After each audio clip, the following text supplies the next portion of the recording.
You got to give Microsoft some credit. They just don't know when to quit. Which is why I, Hiawatha Bray, am standing here holding yet another Windows phone. This one is the latest from Nokia, the Lumia Icon. It's only available through Verizon Wireless. It's $199 with a 2-year contract, and it's a mighty good phone.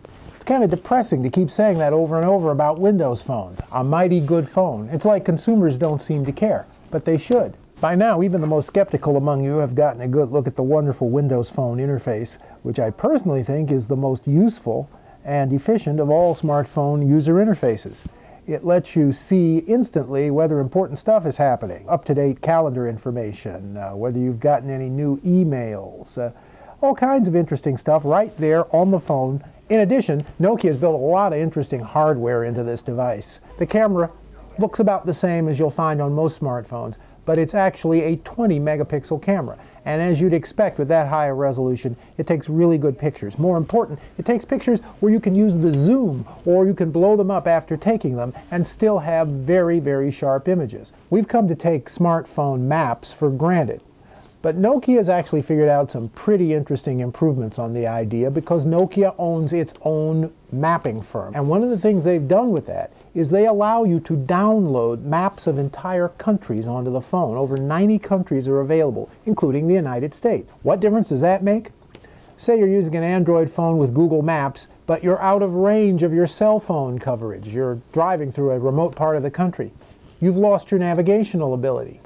With a Nokia phone, you can have downloaded your entire US map, and it keeps on working and giving you navigational information even when you're out of cell phone range.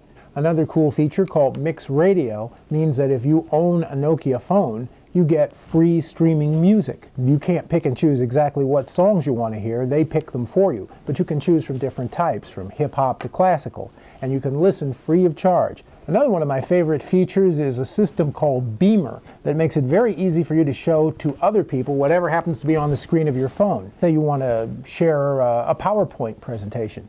You can set up the Nokia phone so that it will transmit the exact images on your screen to a nearby phone held by somebody else, or to a personal computer, or even to an internet-connected TV. The Nokia Lumia Icon is actually just another really good smartphone in a world in which there are a lot of really good smartphones. It's a real problem for Microsoft and Nokia. They're trying as hard as they can by making really good products. Judging by the sales so far, that's not yet enough. And yet, I have to say that the Icon is probably going to be about as good a phone as you're going to see in quite a while. From the Tech Lab, this is Hiawatha Bray.